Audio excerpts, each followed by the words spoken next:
Did the 20th Maine save the Union Army at Gettysburg?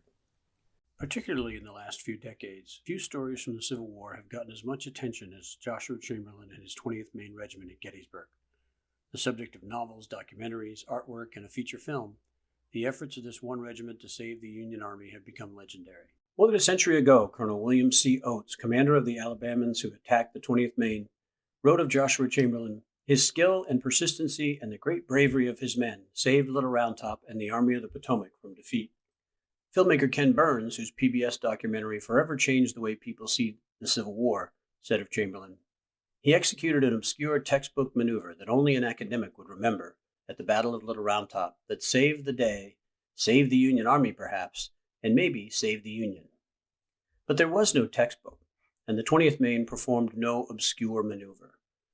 The main question to be answered is this: was there ever any possibility that the Confederates could have seized Little Round Top, placed artillery there, and, quote, bombarded the Union Army into submission, end quote? To answer this question, let's look at the best possible scenario for the Confederate troops and the worst case scenario for their Union counterparts to see if the idea is at all feasible. At about the time of the charge of the 20th Maine, Colonel Oates and his 15th Alabama had about 350 men still engaged in the fight. In a best case, though very unlikely scenario, these might have been supplemented by others in the brigade. If, for example, 200 men of the 47th Alabama had somehow rallied and returned to the fight, and if 190 men remaining on duty in the 4th Alabama also joined the assault, the renewed Confederate attack might have numbered 740 men. As they joined forces and renewed the assault on Little Round Top, charging uphill, they would first have faced the 800 men of Vincent's brigade still on duty, minus the 20th Maine. Had they somehow swept these soldiers aside, they would have been met by at least 1,285 soldiers of Weed's brigade, including the remnants of the 140th New York that had just driven the 4th and 5th Texas from the top of the hill. If they somehow succeeded at seizing the summit of Little Round Top, the surviving Alabamians would have then faced the full force of Union soldiers in the vicinity, in what would surely have been an immediate and forceful effort to retake the hill. In all, there were more than 17,600 Union soldiers within just 1/2 mile, assuming they were then at their lowest strength levels of the entire battle. Of these, 10,700 soldiers had yet to be engaged in any fighting at that point.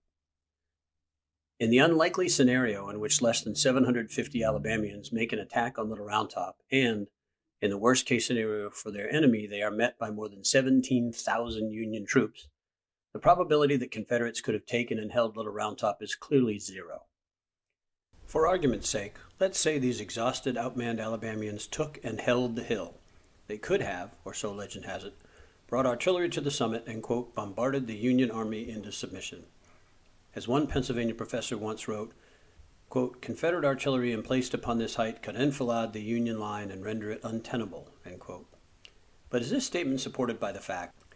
The legend is betrayed by two critical elements: getting guns to the hill and finding ground on which to place them for action.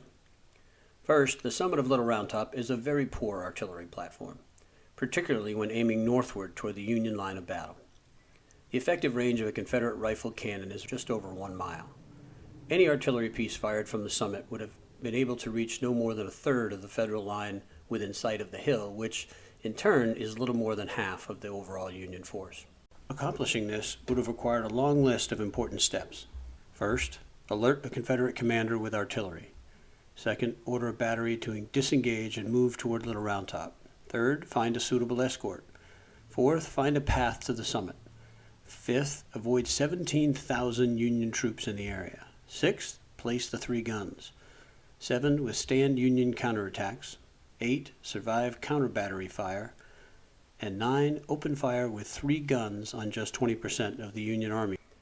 Realistically, there is only one way to do this, via a path on the eastern slope of the hill used by the infantry and the 2 guns of Hazlett's battery to reach the crest of the hill before the fighting began. To do so safely, the battery would need an escort of cavalry to shield it from Union troops along the path. To open fire from the hill with just 1 gun would have required someone to recognize the importance, find a commander with a spare battery, get him to send the order to the battery commander, who would then have to find the path to the summit, all while avoiding 17,000 Union soldiers who, by then, would have been quite unwilling to allow an enemy battery to ramble on past on its way to this key location. Once opening fire, those working the guns would have been immediately subject to a hellacious counter-battery fire from at least 3 Union batteries just north of the hill. All things considered, and assuming the very best possible circumstances favoring the Confederates, there is clearly no scenario in which Southerners could have used Little Round Top to bombard the Union Army at all, much less into submission. Since the Confederates never had a realistic chance of taking and holding Little Round Top, and certainly no way to use the hill to bombard the Union Army into retreat, then a failure of the 20th Maine would not have meant the loss of the battle for the Army of the Potomac. This being the case, claiming the 20th Maine saved the Union Army at Gettysburg is a very unrealistic statement.